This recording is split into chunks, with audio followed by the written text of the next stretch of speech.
రక్షించడానికి కావలసినటువంటి ఈ లోక ఆధ్యాత్మిక జ్ఞానాన్ని వారికి దయచేయమని ఆశీర్వదించండి. కష్టపడిన మెరుగుపరచడానికి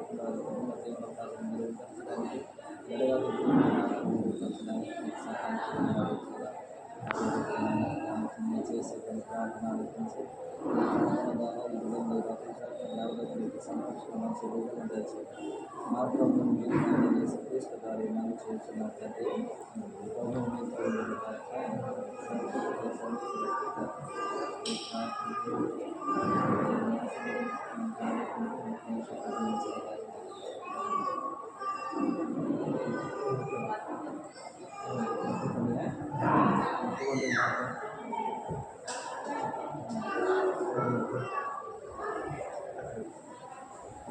Thank you.